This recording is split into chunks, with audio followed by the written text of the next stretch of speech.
Hey guys, my name is Bryce, and today I'm going over my kind of trading decks and everything. Today with the focus being on kind of like an extra warrior deck that I created. So the premise of this is having really strong equip cards, and then pretty much every warrior I have under the sun, all compiled into one thing. So a lot of this came from actually the Yugi deck that was part of the Legendary Dragon decks. I just happened to kind of scrap all the good Yugi cards for Dark Magician support, and this is a lot of what I'm left with, as well as a few other extra things.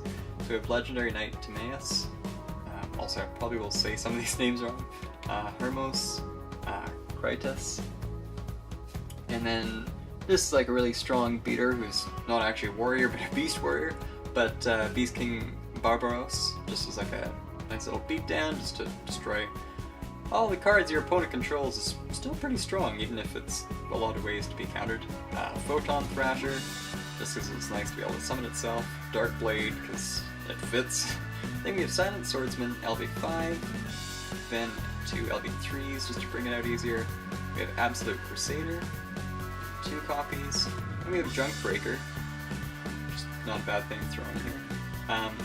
Then to change things up, we have 2 different fairy tales coming, and it really just comes down to getting Rilla out, where she can have you discard a spell card and equip one equipped spell card from your hand, deck, or graveyard with this card. So it's pretty powerful just to search whatever you want, and that'll also come to benefit these guys as well, because you can basically return that equipped spell card to the hand during the end phase and either give it back, or you can actually just equip it with something that needs to be even stronger. So we have 3 copies of that, and then 3 copies of Luna, which is nice. It's like a little super rare, but more importantly, she just helps you search for Rilla to get more of that kind of ending going. Then we have just 1 Dragades, the Empowered Warrior, along with Empowerment, just to complement themselves. Then I have Magical Midbreaker Field. This is a nice way to kind of limit your opponent's removal and all that stuff. Then I have Terraforming. Then we have Mage Power in 2 copies. That's kind of the main thing you want to search for, but I also have Ribbon of Rebirth as well, just as like a nice factor where either you can revive your own card, or you can equip it with an opponent and basically special summon it to your side of the field, which is like a nice way to, you know, get ready for Barbaros. Where is he? Barbaros! So you just have an extra thing to tribute, which is nice. Then we have Mist Body, cannot be destroyed by battle, just strong in general. Black Pendant. Burden of the Mighty is also nice, all around, just a way to take your opponent down a notch or 2.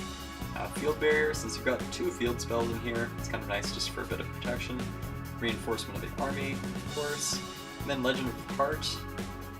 Too bad there weren't more copies of this I could get my hands on when I was first trading around with this, but some people actually really like these warriors, so at least there's one there for sure. Torrential Tribute. Then I have Trap Hole, Spellbinding Circle, and Bottomless Trap Hole, ready for intercepting.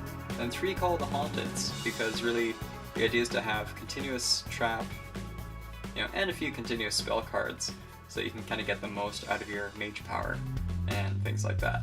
So that kind of wraps it up for the warrior deck that I have, just for kind of trading with. If I see a couple cards around that I want to trade this entire deck for, that's kind of what this is built for. And on its own it can technically play, but it's more of like a random mix of cards that you can have as like almost more like a structure deck essentially.